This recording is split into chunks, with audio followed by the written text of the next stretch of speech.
Today, I'm going to tell you an incredible but true story. It's special because I was able to save a man's life, and that makes me feel pretty damn good. Not just because I was able to save his life, but because he helped to restore my faith in humanity.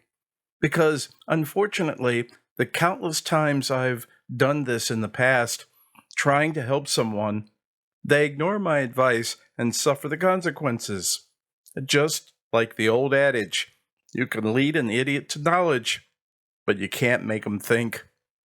There are so many relationships we have in life, but I believe they broadly fall into two categories: personal and professional.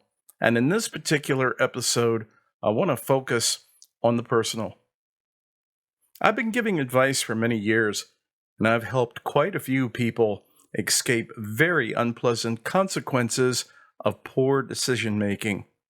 I'm not saying my advice always works out 100% of the time, but I would give it a solid 90%. And hell, all things taken into account, I'd say that's pretty good. And why I always say I'm cheaper and more effective than therapy. So if you're having very difficult times right now, and they involve very unique circumstances, reach out. I have a very good ear for listening. Now, here's the story.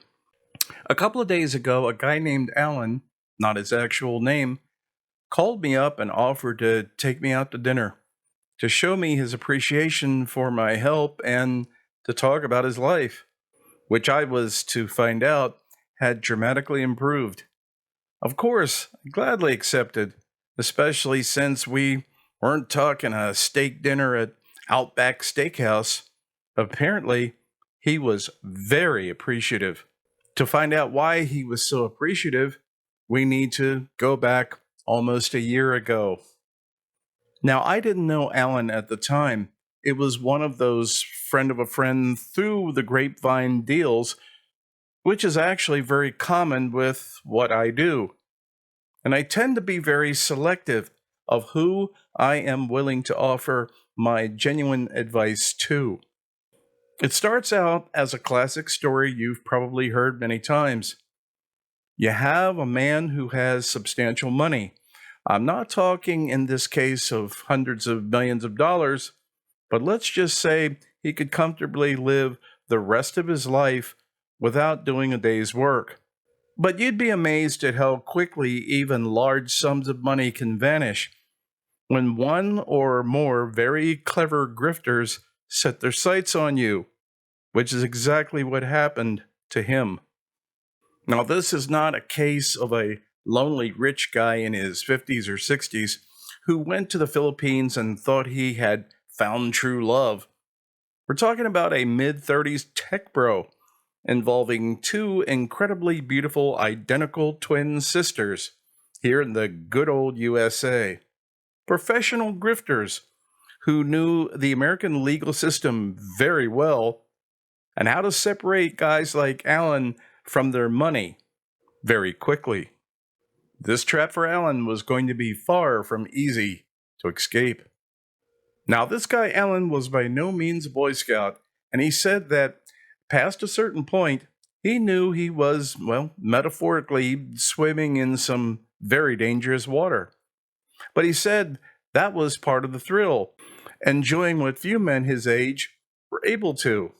Seriously considering getting legally married to one, but being able to enjoy both of them together at the same time.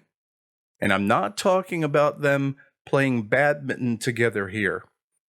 So he had his absolute fantasy fulfilled with both sisters for about a year. He was totally happy. Until what I saw as the predictable and inevitable happened. First, one became pregnant. Something he said he absolutely made clear he didn't want. And then bingo! The other sister also became prego. But that's only the beginning of the scam. Enter the Haitian half-brother, Jimon. You see, as Allan was happily doing the horizontal bop with the two incredibly beautiful identical twin sisters, those sister grifters were also very loving with their half Haitian brother, who was very, let's just say, aware of the situation with Allan and his half sisters, which Allan said Jaman had said he had no problem with, saying that he was an accepting and understanding brother to any lifestyle. So pretty soon, after both sisters became prego, what an amazing coincidence, accusations of emotional and physical abuse began being reported to the local police. Now, this is something I saw coming a mile away, and of course, Allan didn't. It really amazed me, as a matter of fact, how Allan was simply not seeing where any of this was going. To me, it was like a man standing on railroad tracks with a fast-moving train heading straight for them and doing absolutely nothing to get the hell off the tracks. It wasn't until I had a good conversation with Allan that he began to fully understand that he potentially stood to lose everything he had. And I mean everything. Hook, line, and fucking sinker. And he became understandably terrified, especially when confronting the American man is always guilty of everything and anything just from a woman's accusation alone, and therefore loses everything legal system racket. A fate Johnny Depp narrowly escaped from professional grifter Amber Heard.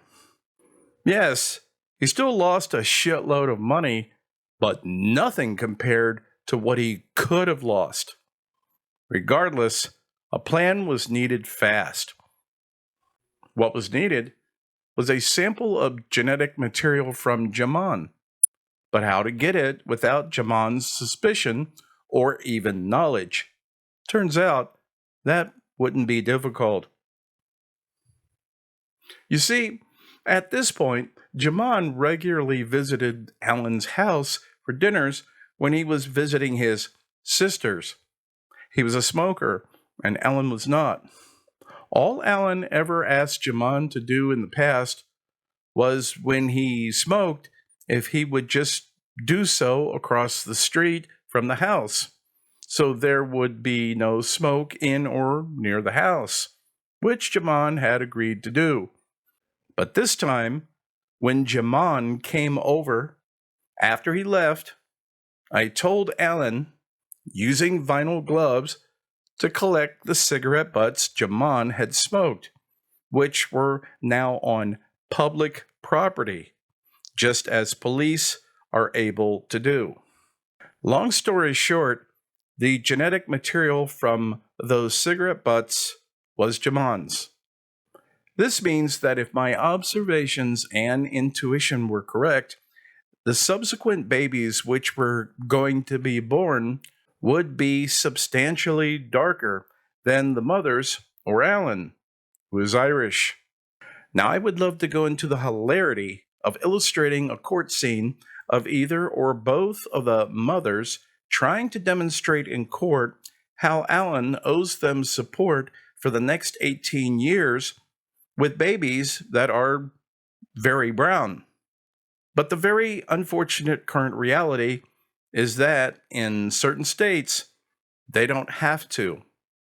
You see, the legal system has become so utterly pathetic and corrupt, especially in cases involving paternity, that in many states, even if the paternity has been definitively shown that a given man is in fact not the father of a given child, any financial agreements of support made by the potential father still have to be adhered to, regardless of any future proof of paternity.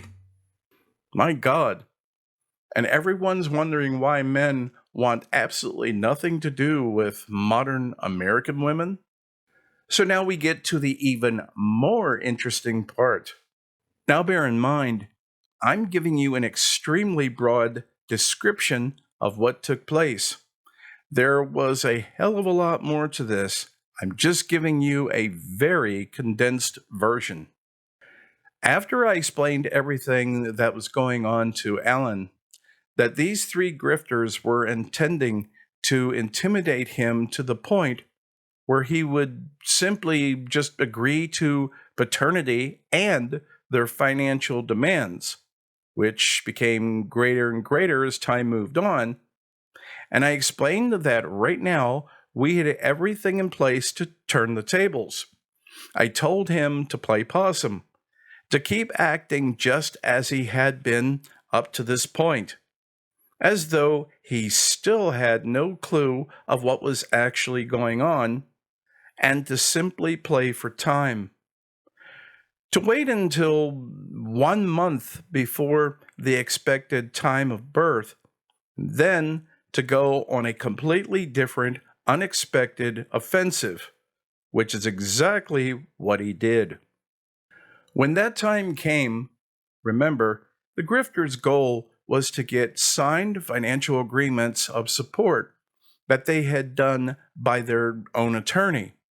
The advantage they offered Allan was that all of this could be done outside of court, and he wouldn't have to pay even more attorney's fees. Plus, the whole situation wouldn't be brought into public view, which Allan had already admitted months earlier he definitely didn't want to do. So they knew that and were taking advantage of him. It was basically a form of extortion. When the time came, I told him to release the trap. Up until that time, he had been totally financially supporting them. But he told them suddenly and unabashedly that that was going to change. He told them, specifically not mentioning any proof, that he simply had a gut feeling that the children from either sister were not his, and he was not going to support them any further or agree to sign any financial agreements. He said that he didn't want to have contact with any of them from that day forward, and if they wanted to pursue this, they could schedule to see him in court. Now, there's the kind of righteous balls you seldom see anymore. I only wish I could have been there to see the expressions on the grifters' faces. The only thing he offered them was a one-time payment to essentially end their extortion and to get them out of his life.